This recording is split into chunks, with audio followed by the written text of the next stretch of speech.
So I was having to think about some of the challenges and I wanted to keep in mind what some of you may have as challenges at the moment. So I've managed to whittle it down to just 3 today, otherwise I could go on all day. And one of them is processing volumes. I know a lot of you said about quality versus quantity, but also it's about time as well. I was quite surprised not to see much about diversity, actually. And maybe you guys don't struggle, but I do, so then you're lucky. But I wanted to talk to you a little bit about how we actually keep an eye on diversity when you're dealing with high volumes. Oops. And then the final one is candidate experience. I know that's something that a lot of you want to find out a little bit more about today, and it can be quite difficult when you are dealing with volumes. Okay, so the first one, which is quality and quantity versus time. So something that Rachel picked up on before is actually about kind of the planning of it all and timelines. We use something called a campaign planning document, so a CPD, and it's the Bible. So for me and my team, it's the Bible. It's what we take to our stakeholders, and it's a formal document that we actually get signed off. And in that document, it has absolutely everything from agreeing the advert and the wording that's going to go into the advert to time frames. So again, Rachel mentioned earlier about working backwards. Whenever we go into a campaign planning meeting, and I'm looking at Jan, who's in my team here, when would you like these people in for? Oh, yesterday? Pretty sure most of you have had that as well. And yesterday you're like, oh, okay, lovely, that's great. We once had a campaign, well, last year we had a campaign and they came to us and said, actually, we need 500 station staff and we need them now. 500, I was like, oh, no problem, that's all good. Walked away, I was like, right, okay, better start planning. And what we were able to do in that campaign planning document is actually work backwards. So say, okay, well, actually, if we take everything into consideration, we'll work backwards from the date you need people in. We will make them commit to a date and then show them, because the most important thing is you don't want to compromise on quality. So you don't want to miss out stages of a crucial assessment process to get the right people in. So by actually showing your stakeholder or showing your manager what you actually need to go through to get the right people through the door, maybe they'll start to appreciate that actually you need some more timelines on your side. I don't know about some of your companies, but we also have to do background checks on our candidates as well. And that also takes time too. And that's something you definitely can't compromise on. So it's really important that you manage their expectations from that point of view as well. Again, ratios, as Rachel said, kind of showing them statistically how many candidates would get funneled out at each stage, just to kind of manage their expectations. And sometimes, and we've had this problem before, and maybe it's a good problem, is when we get too many applicants, you know, considering that you might have to shut the role early because you know how many numbers you need to process through. So for example, if, you know, suddenly you get 10,000 people applying for the role and they all manage to pass the next stage, you've then got to assess all of them, and that costs money. And, you know, I'm sure you're all aware in TfL, we have to be really careful with money as well. So cost is a factor you need to consider. So that's what the CPD would essentially cover. The assessment process, so I think first up, don't underestimate the power of the advert and the use of an application form. I know the application form might seem a bit old-fashioned for some organisations, but actually we find it really useful. So for example, in the advert, we use the advert as an opportunity to really manage expectations. So we will outline the process very briefly, just so that candidates can understand. Otherwise, that's about 5,000 people asking you questions. We'll do things like we might put any kind of disclaimers in there. So for example, putting a statement in there, we reserve the right to close the role early if we've got enough applicants, kind of helps you from that perspective. And any other kind of advice you'd want to put in there as well.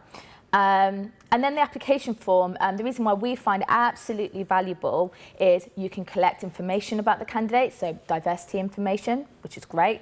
You can collect where they heard about you, so the source, so you can really actually see your return of investment in any advertising functions that you're using.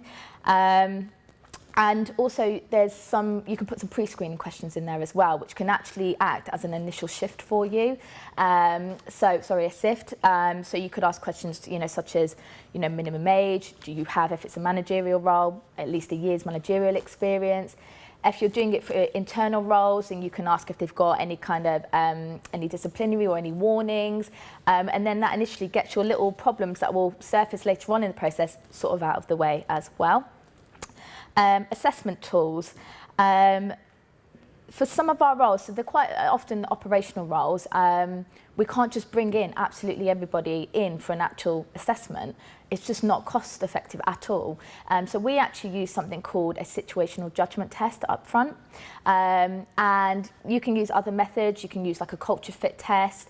And it's really your opportunity to assess something up front, be it behaviours, be it fit for the organisation, or be it an actual competency as well. And that SJT tool is actually very powerful for us, and it enables us to do a big initial sift so that we're managing our numbers properly throughout the process. And usually you get kind of an indicator of what good looks like, and then you can adjust that benchmark according to the numbers that you want coming through your process as well. And I personally think that that's something that's very powerful in helping us manage numbers when it comes to high volume. And then some typical things that we do in assessment processes is we do things like, your usual tests. So you might have written or numerical tests. You might do something like a role play, depending on what the kind of role it is. Definitely don't underestimate the power of a role play. You could do scenario-based exercises. And then you can do your kind of competency-based interviews as well.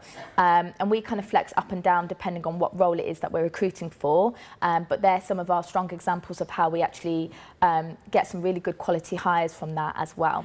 So then I wanted to talk about attraction. Something that makes us probably slightly different to some organisations is that because we have a strong brand, we don't actually... we're not desperate in terms of applications coming in. We actually get volumes of people wanting to apply for TfL. However, the problem we have is they're not always the right mix of people. Generally, it's people who may know us as an employer, but some people never have considered us as employers. And one of the things we have struggled for is underrepresentation of females. Particularly because we are a transport organisation.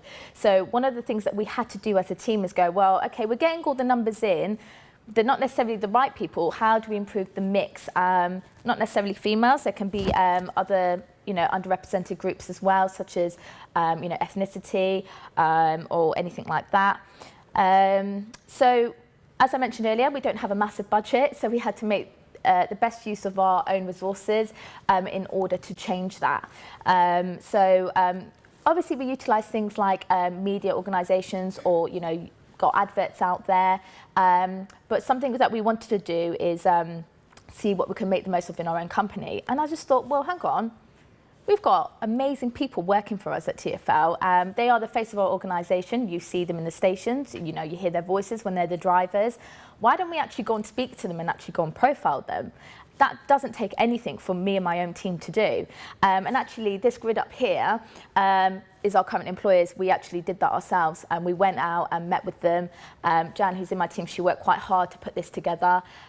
We worked with our in-house kind of visual services team to take their pictures and put that together. Appreciate not everybody has that access, but we thought, let's make the most of it. So once we were able to put together some really cool collateral, we then pinged that out there via our social media channels, which worked quite well for us, via any of the media agencies as well. Something else that we've been doing and why we've been so busy in the last 2 weeks, last week we ran some open days. To celebrate International Women's Day, to get more females interested in our train driver roles. And actually on Friday we've got another open day to get more customer service assistants to come and work for us on our night tube campaign as well. For me, what was quite important is that you just have to make your role as accessible as possible in the right way. I know that a lot of us have pressure from above saying, you must get X amount of people that represent this group, or you must get 50% females. And, it's really hard to kind of adhere to that and to do it in the right way. So actually what I go back and say is, well, no, do you know what? I'm going to make my role as accessible as possible to all walks of life. And as long as I'm doing that, then I'm doing the best that I can as well. So candidate experience, I think that's the big one for most of you. So the first thing is outline the process clearly. So I talked about the advert earlier on. The advert is a real opportunity for you to kind of manage people's expectations. The sheer volume of queries that you would get from candidates in a volume process can be very overwhelming. Make a promise deal quite clear, so consider a charter. So we have something called a candidate charter, and we put it on all of our adverts. And essentially, it's our promise to the candidate, but also it's the candidate's promise back to us, because it's a bit of a deal. You know, when you're going through a high volume process, you kind of want to make sure you're both on the same page. So, you know, we will say things like, we promise that, you know, we'll get back to you and give you your results within 10 working days. You know, we promise that we'll book you in between X amount of days so that they can understand all the timeframes. But equally, we say back to the candidate, you know what, if you need to cancel your assessment, you need to let us know X amount of time before the actual day. And it just means that you can have a lot more of a smoother assessment process, and you don't end up having volumes of candidates cancelling and then booking in for the week after, and that's a whole week sort of wasted. And it just keeps everyone happy and they know what's going on. Conduct mystery shops, you know, drop into those assessments that are happening, making sure that they are what they should be. Get feedback, but do it anonymously. You know, candidates, you know, would be less inclined to give you feedback if their name was going on there, thinking that, as they do, that perhaps they won't get the job if they give you bad feedback. But no one has time to do that, do they? But yeah, get that feedback and get it anonymously. And my tip would be actually get that feedback before they know their results, because I don't know about you, but surprisingly, if they don't get the job, they're not as happy. Strange. And then talent pool and waitlist candidates. I know someone had a question about that. Keep them engaged and informed. And when I say that, I don't mean every kind of month, oh, by the way, there's no changes, hope you're good, sort of thing. Keep them actually engaged with your brand and interested in your organisation, because they will be looking elsewhere as well. So, you know, we regularly send them kind of engagement comms. It might be about the area of work that they're about, you know, that they might come into, or it could be generally about the organisation as well. And I think that's really, really important, because you don't want to undo all the hard work that you've done in getting those candidates into that role and onto that wait list as well.